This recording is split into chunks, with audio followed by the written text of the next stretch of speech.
Back to my channel. আমি সুতপা আবার চলে এসেছি আরেকটা কিছু নিয়ে। তাই দেখো আলু, টমেটো, লঙ্কা কেটে ধুয়ে নিয়ে এসেছি। এদিকে আদাটাকে পরিষ্কার করে নেবো, তার সাথে নিয়ে নিয়েছি একটা গন্ধরাজ লেবু। কে খেতে ভালোবাসো অবশ্যই কমেন্ট করে বলো। এদিকে বসিয়ে দিয়েছি কড়াইকে ভালো করে গরম করে নিচ্ছি। কড়াই গরম হয়ে দিয়ে দেবো সর্ষের তেল। আর কাছে দূরে যেখান থেকে আমার ভিডিওটা দেখছি সবাইকে অসংখ্য ধন্যবাদ আর ভালোবাসা। আর ছোটো থেকে অনেক অনেক ভালোবাসা, বড়দেরকে প্রণাম নিয়ে শুরু করলাম। তাই তেলটাকে ভালো করে গরম করে নেবো। তাই এদিকে তেল গরম হয়ে দিয়ে দিলাম শুকনো লঙ্কা। আর প্রত্যেকদিন যেমন রান্নাবান্না সবটাই শেয়ার করি সেরকমই শেয়ার করছি। তাই জন্য সবার আগে আলুটা ভেজে নেবো। সেই আলুটা ভাজা দিয়ে শুরু করলাম তোমাদের সাথে। যেমন আলু ভাজা করতে হয়, আলুটা ভাজা করে তুলে দিই, তারপর তোমাদের এখানে আবার আসছি। আর প্রচুর গরম, সবাই কেমন আছে অবশ্যই কমেন্ট করে বলো। এদিকে তো স্ট্যান্ড ফ্যান চলছে, প্রত্যেকদিনই বলি, আজকেও বলছি। এখানে আওয়াজ হচ্ছে, কী করবো বলো, গরমে পাচ্ছি না তো, এই আর কি। দেখো আলুটা ভেজে নিয়ে আসছি। এই দেখো আলু ভাজা তুলে নিচ্ছি। কিসে রেখেছি বলো তো? মোচার খোলায়, দেখতে পাচ্ছ? এই দেখো আজকে মোচার খোলার হচ্ছে মেলা বসেছে আমার বাড়িতে, তাই পাঁপড় ভেজে তুলে নিয়েছি। দেখো ওই তেলের মধ্যে দিয়ে দেবো শুকনো লঙ্কা, সাদা জিরে, আর দিয়ে দেবো তেজপাতা, আর দিয়ে ফোড়নটা হালকা একটু নেড়ে নেবো। তারপর দেখো আলু কেটে রেখেছি ছোটো ছোটো করে, মানে পোস্ত আলুর থেকে একটু বড়ো করে কেটেছি। এই যে এই তেলের একটু দিয়ে দেবো আলুটাকে একটু ভাজা করে নেবো।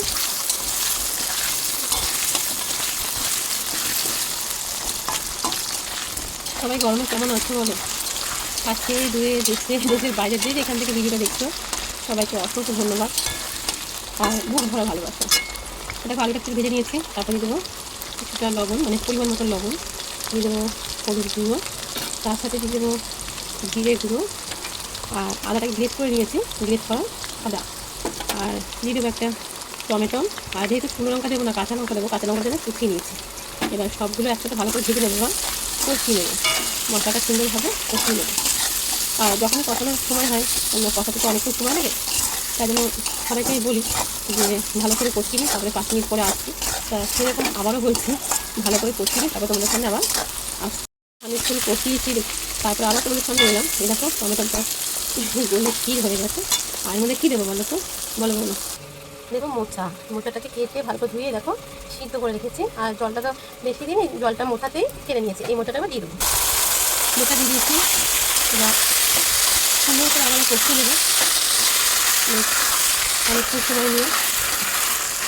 জল দেওয়ার দরকার নেই, যেহেতু আলুটা সিদ্ধ হয়ে গেছে কষাতে। এই দেখো, আর এদিকে মোচাটাও তো সিদ্ধ করা, তাই জন্য নাড়াচাড়া করতে করতেই মোচাটাও রান্না হয়ে যাবে। আগে ভাবতাম, যখন ছোটোবেলায় প্রাইমারি স্কুলে যখন পড়তাম, তখন একটা মোচার ঘন্ট বলে একটা পড়া আছে, জানো তোমরা, সহজ পাঠ হয়েছে, সেটাও বলে দিলাম। তা সেখানে বলে মোচার ঘন্ট, তখন ভাবতাম যে মোচার ঘন্ট ও বিশাল ব্যাপার। মা রান্না করতে খুবই ভালো লাগতো খেতে, কিন্তু এত সুন্দর যে সহজ রান্না তখন তার জানতাম না। এখন নিজে রান্না করি বলে তাই জানি। সেরকম দেখো অনেকক্ষণ ধরে কষাচ্ছি, কালার দিকে বুঝতেই পারছো। আলুগুলো নাড়াচাড়া করতে করতে একটু ঘাটা হয়েছে, ঘন্ট অনেক ঘাটা হয়, তাই না? আর কালারটা দেখো কত সুন্দর হয়েছে। যেহেতু মোচাতে তো তোমার শুকনো লঙ্কা দেয় না, কাঁচা লঙ্কা দেয়, তো সেই রকম সাধারণত কোনো রান্নাতে আমি চিনি দিই না, কিন্তু যেহেতু মোচা তার জন্য একটু এই 20-25টার মতো চিনি দিলাম। চিনিটা ভালো করে মিশিয়ে নেবো, মানে খুব সুন্দর মিশে যায় তার জন্য। তারপর দেখো গরম মশলার বদলে আমি কিছুটা এলাচ থেতো করে নিয়েছি, সেটাকে এবার খৈনির মতন করে ঘষে নিলাম হাতে। এবার সুন্দরভাবে মিশিয়ে নেবো। আর হয়ে যেত মিক্সিতে লেগে যাচ্ছে, দেখতে পাচ্ছি। আর বাড়িতে হচ্ছে মোচা, এত সুন্দর গন্ধ বেরিয়েছে কী বলো, নিজের রান্নাকে নিজেই তাই বলছি। তা দেখো হয়ে গেছে, নাপিয়ে নিয়ে তোমাদেরকে দেখাই। আর আজকে একটা ম্যাজিক দেখাচ্ছি, মানে মোচা যেহেতু কেটেছি, একটা খোসা ফেলিনি, খোসার মধ্যেই সব কিছু নামাচ্ছি। চলো সঙ্গে সঙ্গে দেখতে থাকো। আবারও একটা মোচার নৌকা নিয়ে নিয়েছি। এর আগে দেখেছো আলু ভাজা, পাঁপড় ভাজা রেখেছি, আবারও মোচার নৌকার মধ্যে রেখে দেবো মোচা।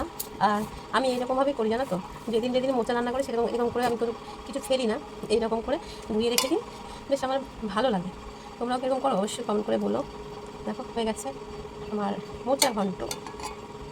আর একটা শুকনো লঙ্কা, কাঁচা লঙ্কাটা দিয়েছিলাম, মানে অন্যগুলো কুচি দিয়েছি, আর এটা গার্নিশের জন্য দিয়েছিলাম হচ্ছে তোমার গোটা, তা সেটাই দেখালাম।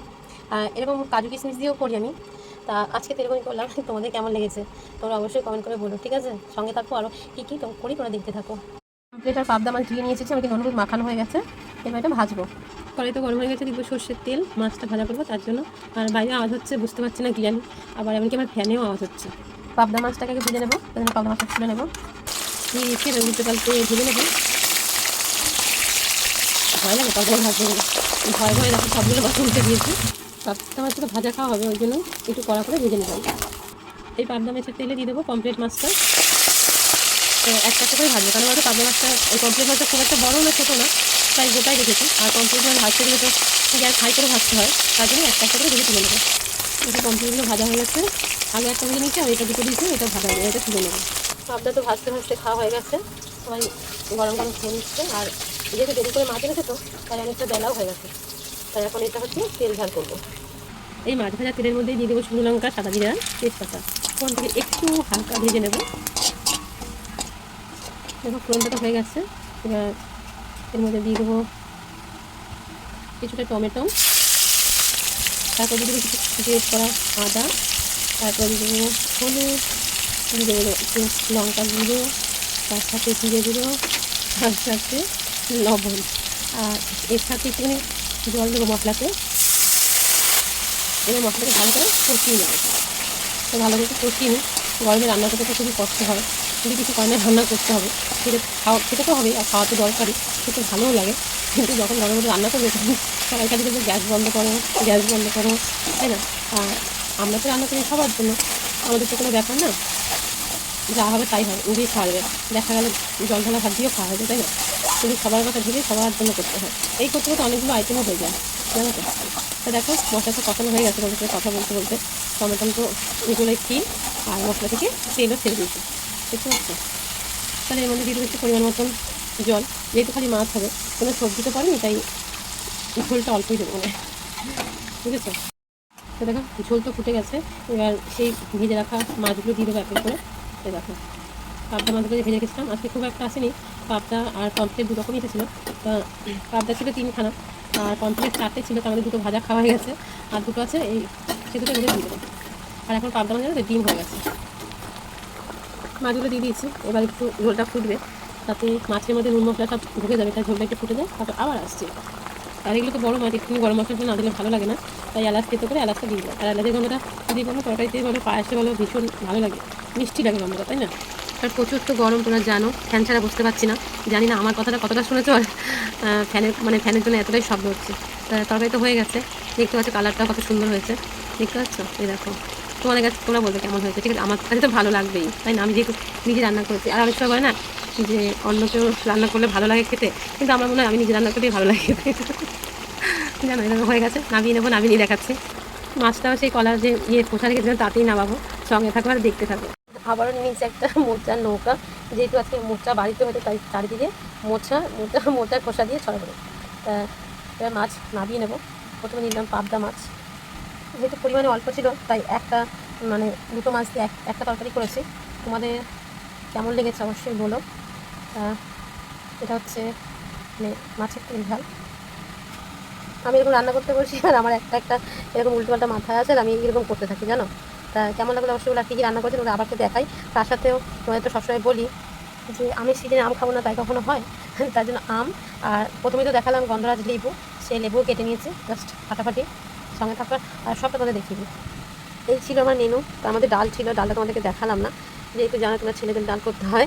আলু ভাজা, পাঁপড় ভাজা, মোচা ঘন্ট, পাবদা মাছ, আর তোমার পমফ্রেট মাছ তেল ঝাল একসাথে করেছি। আর দিয়ে হচ্ছে গিয়ে আমার লেবু। কেমন আছে অবশ্যই বলো, ঠিক আছে? এখানেও শেষ নেই, আরও কিছু আছে, সঙ্গে তোমরা দেখতে থাকো। খাওয়া দাওয়া করে আবার চলে এসেছি, এবার করবো বউ মাখা। কে কে খাওয়া বলো? তার জন্য দেখো নিয়েছি তেঁতুল, তার সাথে নিচ্ছি লঙ্কা, আর নিচ্ছি লবণ। এবার হচ্ছে লঙ্কাটাকে ভেঙে নেবো।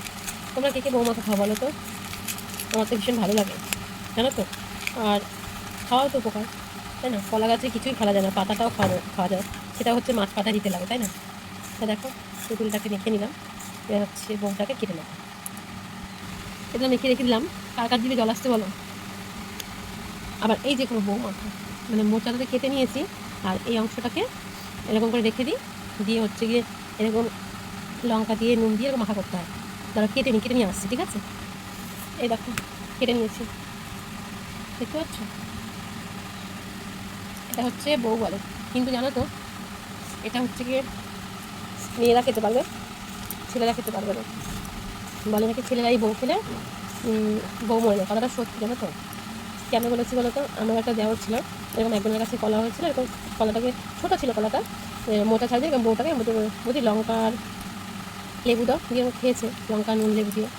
তারপরে তার বমি হয়েছে জানো, তারপরে আবার সে বিয়ে করেছে, আগের ঘরের ছেলে আছে একটা, আবার এই ঘরের ছেলে মেয়ে হয়েছে, বুঝেছো? তাই দেখো রেখে নিয়েছি, আমি তো এবার খাবো। তা ভিডিওটা তোমাদের কেমন লাগলো অবশ্যই বলো। সবাই ভালোবেসে পাশে থেকো, সবাই সুস্থ থেকো, ভালো থেকো। আর এতক্ষণ ধরে ধরে আমার বক বক তোমরা শুনলে, আমার ভিডিও দেখলে সবাইকে অনেক অনেক অনেক ভালোবাসা। তাহলে আজকের মতন আসি, সবাইকে টাটা।